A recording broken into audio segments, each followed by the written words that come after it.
বাবান কি করছো তুমি? তো এখন বাবানের হবে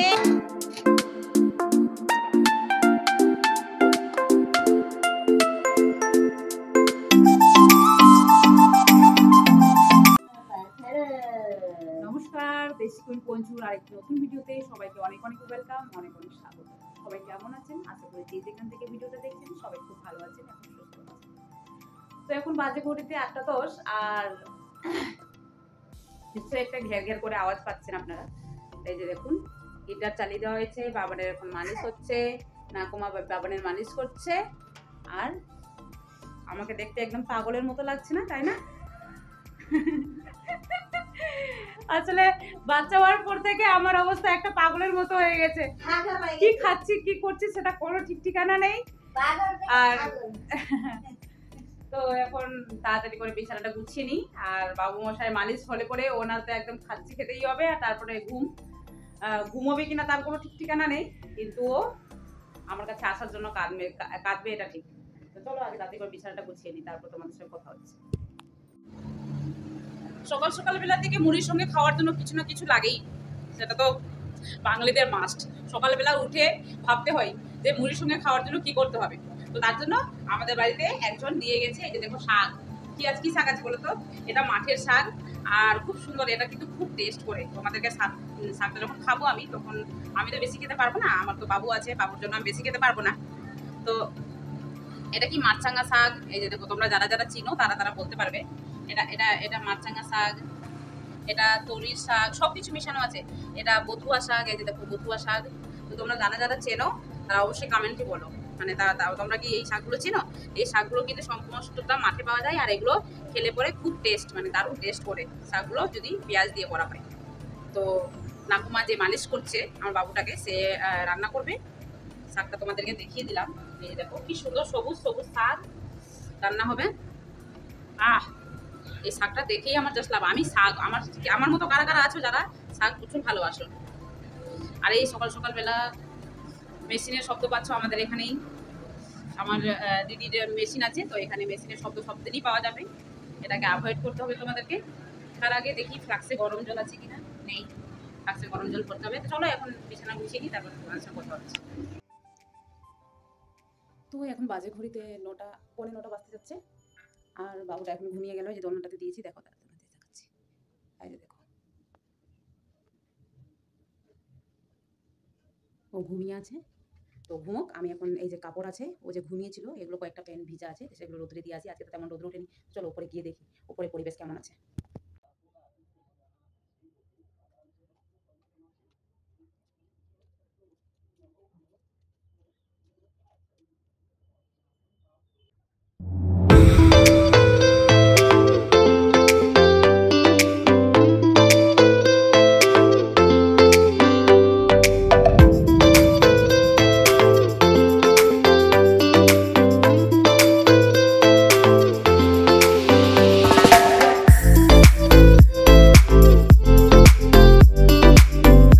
উপরে প্রায় সমস্ত কাপড়গুলো মেলা প্রায় হয়েই গেছে। উপরে ওয়েদারটা দেখে তোমরা নিশ্চয়ই বুঝতে পারছো যে এখনও পর্যন্ত রৌদ্র পর্যন্ত ওঠেনি, তবুও কিন্তু বাতাস বইছে। ঠান্ডার দিনে তো বাতাস মাস্ট, এখনকার সিজনে বাতাস প্রচুর পরিমাণে, মানে এই পশ্চিমা বাতাসগুলো বয়। তো এখন সামনের দিকে মন্দির আছে, তো একটু প্রণাম করে নিলাম। এবার চলো নিচে যাওয়া যাক। নিচে গিয়ে দেখছি যে শাক রান্না হয়ে গেছে, তার জন্য কিন্তু আমি আমার বরকে দিয়ে দিলাম, আর আমি নিজেও মুড়িতে করে নিয়ে নিলাম। শাক খেতে কিন্তু আমি প্রচুর ভালোবাসি। আমাকে কিন্তু কমেন্টে অবশ্যই জানাও আমার মতো কে কে শাক লাভার। মানে আমি এত শাক খেতে ভালোবাসি যে আমি যাকেই দেখি, মানে আমি এখানে গ্রামের যে বউকে দেখি না কেন, আমি বলি একটু শাক নিয়ে আসবা শাক খেতে। কিন্তু বেবি হওয়ার পর থেকে কি বলতো, আমি যেটাই খাই সেটাই কিন্তু প্রচুর ভয় লাগে। সবাই বলে যে 6 মাসের পর থেকে নাকি সব কিছু খাওয়া যায়, হালকা হালকা করে একটু খাওয়া যাক, মানে খেতেই পারি। কিন্তু আমি যেটাই খাই না কেন বাবুর কিন্তু পায়খানা হয়ে যায়, তাই ভয়ে শাকটা খেতে হচ্ছে আমাকে। বাবু মশাই ঘুমিয়ে গিয়ে দেখো, ঘুম থেকে উঠেও কিছুক্ষণ খেললো, খেলার পরে এখন 12:30 বাজে, এখনো স্নান ধান কমপ্লিট হয়ে গেছে। তো ও এখন ঘুমিয়ে গেছিল, প্রায় খাচ্ছি খেতে খেতে ঘুমিয়ে গেছিল। যেই দোলনাতে দিয়েছি দেখো ওর অবস্থা, দেখো চোখ খুলে তাকাচ্ছে আর এদিকে ওদিকে তাকাচ্ছে। তো উঠিয়ে নেবো, এখন আমার কাছে দিয়ে দেবো। আর আমি তাড়াতাড়ি করে গিজার অন করে দিয়েছি, যাবো স্নান করতে। তো বাবুটাকে ওর আম্মাকে দিতে গেলাম, কিন্তু আম্মাকে না পেয়ে ওর বাবাকে দিয়ে গেলাম, আর আমি গিয়ে স্নান করিনি এখন। তো কথা বলতে বলতে আমি কিন্তু স্নান করে চলে এসেছি। স্নান ধান করে একটু রেডি হয়ে নিই, একটু চুলটা আঁচড়ে নিই। তো আমরা বলতে পারবে না যে আমি আমার বেবি হওয়ার পর থেকে আমার এত চুল উঠছে। এমনিতেও আমার চুল কিন্তু পাতলা, খুব একটা মোটা নয়, কিন্তু তারপরেও এত যে চুল উঠে, সবাই বলছে নাকি কিছুদিন পরে বেবি যখন বড় হয়ে যাবে তারপর নাকি সমস্ত চুল আবার সেই রিটার্ন ব্যাক পেয়ে যাব, মানে নিজে নিজে উঠে যাবে। সেমনটা কি হয় তোমরা বলো তো? তো বন্ধুরা এখন বাজে ঘড়িতে 2:30, মানে 2:35, আর আমি আর বাবান দেখো সব জামা টামা উঠিয়ে নিয়েছে। বাবুটা উপরে রৌদ্রে গিয়ে দেখো কালো হয়ে গেল, একদম ছেলেটা কালো হয়ে গেল।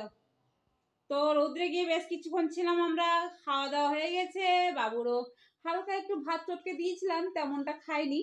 তো এখন দেখো হাঁপি পারছে, মানে ঘুমাবার টাইম হয়ে গেছে আমাদের। হুররে, আমাদের ঘুমাবার টাইম হয়ে গেছে। চলো বাবান, বাবান ঘুমিয়ে গেছে।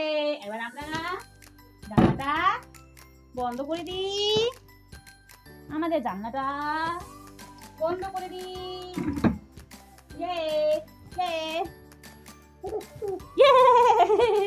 তো এখন অন্ধকার পরিবেশ তৈরি হয়ে গেছে, মানে ঘুমের পরিবেশ। আর বাবানকে দেখছো কি করছে, দেখো। ইমা বাচ্চাটা কি করছে গো? ওমা বাচ্চাটা কি করছে গো? তো বন্ধুরা এখন সন্ধ্যাবেলা প্রায় চলে এসেছে, আর সন্ধ্যাবেলার দিকে আমি হালকা করে একদম বাবুটাকে খাইয়ে দিলাম এখন, আর আমি উঠে পড়েছি। এখন বাজে ঘড়িতে 5টা, আর বাবুটা যেহেতু ঘুমিয়ে আছে সেই জন্য কিন্তু আমি তোমাদের সাথে কোনো রকম কথা বলতে পারছি না মুখ দিয়ে, তার জন্য ভয়েস ওভার দিচ্ছি। আর লাইটটা যেহেতু সন্ধ্যা হয়ে গেছে, ঘরের আলো জ্বালাতে হবে, তার জন্য কিন্তু খুব স্লোলিভাবে লাইটটা জ্বালিয়ে দিলাম। তোমরা দেখতেই পাচ্ছ বাবুটা এখন ঘুমিয়ে আছে। চলো আমি একটু বাইরে যাব। আর বিছানা ছেড়ে যেই উঠেছি না, তো এখন একটু ঠান্ডা লাগতে লেগেছে। তো ভাবছি যে শীতের পোশাকগুলো এখন পরে নিই, না হয় না বাইরে যেতে আমার মানে বরফ হয়ে ফিরবো না হলে। তো চলো শীতের পোশাকগুলো পরে তোমাদের সঙ্গে কথা হচ্ছে।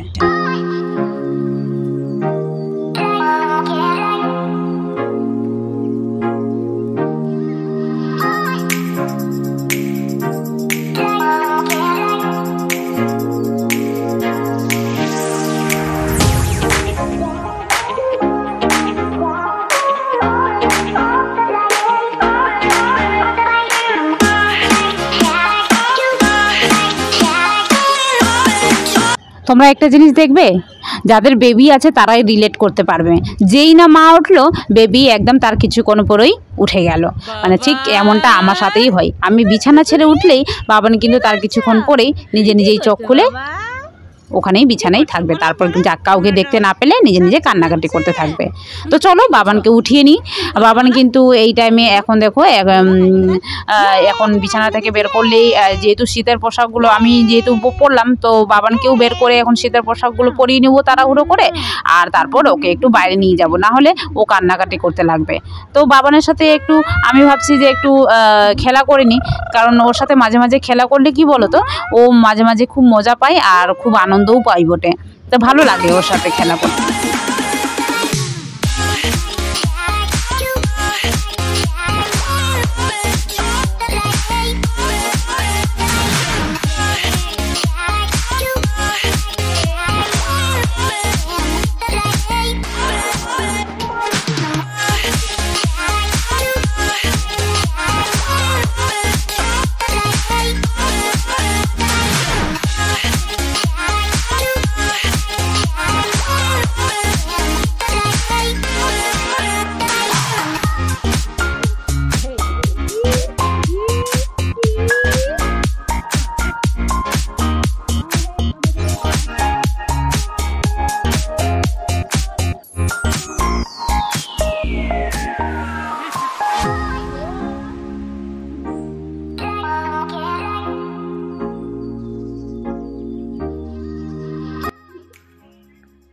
তো এখন বাবানের হবে মালিশ। এই দেখ দেখ চুলখান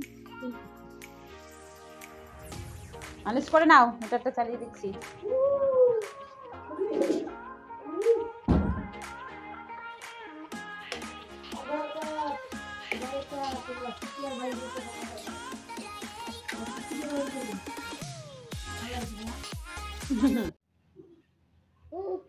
এই যে দেখো বাবুটা আমার কোলের মধ্যেই পটি করছে, সে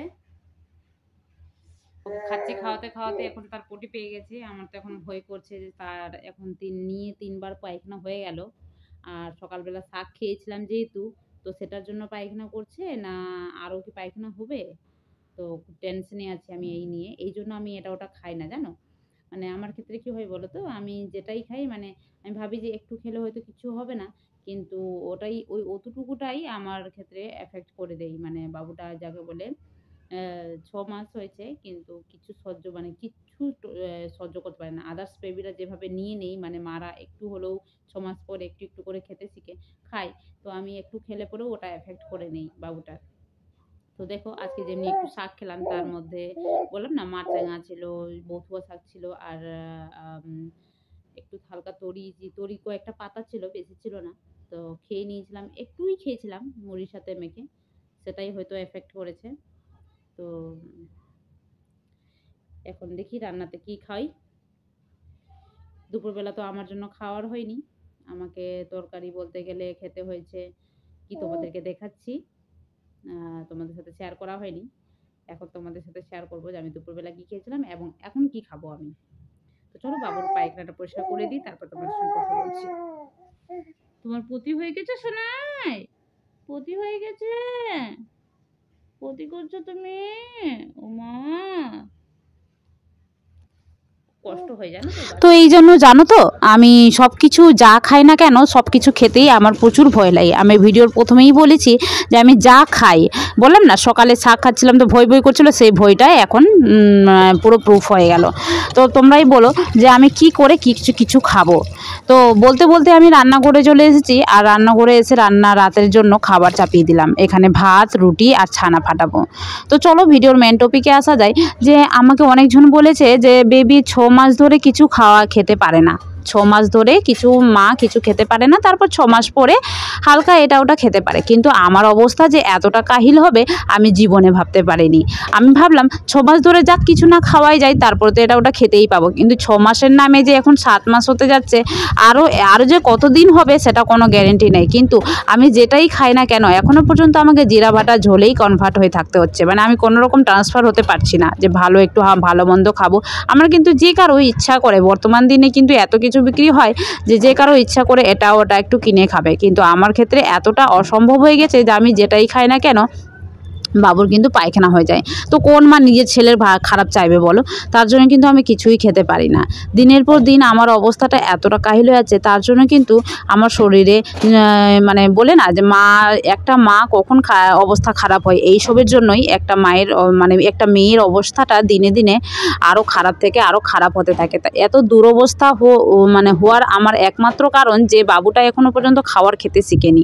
মানে হালকা করে খাওয়ার খেতে শিখে গেলে কি বলো তো, মানে এটা ওটা খাইয়ে দিলাম, তারপরে কি মাও এটা ওটা খেতে পারলো, তার জন্য মা একটু সুস্থ হতে পারলো। কিন্তু আমি বলতে গেলে না, আমি ফল যদি খাই তাতেও কিন্তু একবার কিন্তু আমি মৌসুমি খেয়েছিলাম, মৌসুমি খেয়েও কিন্তু বাবুর কিন্তু পায়খানা হয়, এত পায়খানা হয়েছিল সেটা ছুটার নাম করেনি, 7 দিন ধরে পায়খানাটা থেকেই গেছিলো।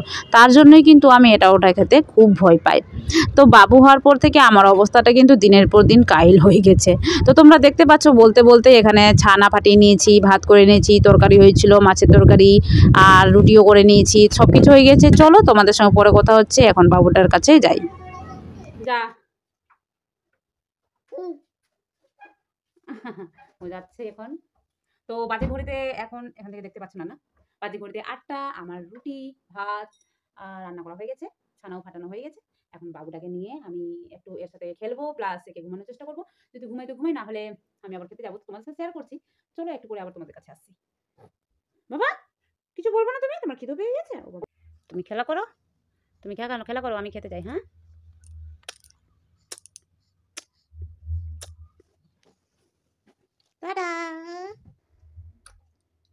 বাবুটা যখন ঘুমোতে নিয়ে গেলাম তো ভাবলাম ঘুমোবে, কিন্তু ঘুমোলো না দেখে আমি ভাবলাম যে আমার লেট হয়ে যাবে, আবার লেট করে ভাত খেলে কিন্তু বাবুর সর্দি হয়ে যাবে।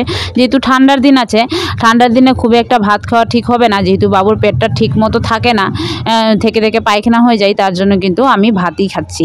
আর ভাতের মধ্যে দেখতে পাচ্ছ আমার জন্য যে পটল ঝোল হয় সেটা কিন্তু পটল পাওয়া যাচ্ছে না বলে আমার জন্য কোনো তরকারি হয়নি। এখানে মায়ের পেঁপে আলু ঝোল যেটা জিরা বাটা হয়েছিল, আর এখানে বাবাদের জন্য যেটা বেগুন দিয়ে ঝোল হয়েছিল সেটা। তো ভাবছি যে হালকা একটু ঝোলগুলো নিয়ে নিই দুটো থেকেই, আর মাছটা নিয়ে নিই, নিয়ে এটাই নিয়েই খেতে হবে, আর কিছু করার নেই। আর দেখতে পাচ্ছ তোমরা যে বাবু খেলছে ঘরের মধ্যে, হালকা ফ্যান চালিয়ে সেটা দেখে দেখে খেলছে সে। ছিল তো আমি খাওয়া দাওয়া ভাত তালে করে নিলাম, করার পরে যাচ্ছি বাবানকে ঘুমিয়ে দিব, সঙ্গে ব্লগটাও এখান থেকে ইন্ড করছি। তো আমার খাওয়া দাওয়া দেখে নিশ্চয়ই তোমরা ভাবছো, যেটা বলার ছিল বলেই দিয়েছি। আমার অবস্থা দিনে দিনে আরও কাহিল হয়ে যাচ্ছে। আমি জানি না এই বাবুটা কবে থেকে খাওয়ার খেতে শিখবে, যে আমি একটু সুস্থ হব, ভালো হব আর সুন্দর হব, আর এই বাবুটাও ভালো হবে, খাওয়া দাওয়া করতে পারবে।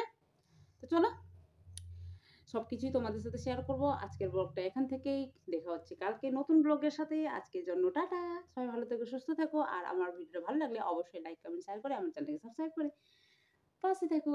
Tata guys.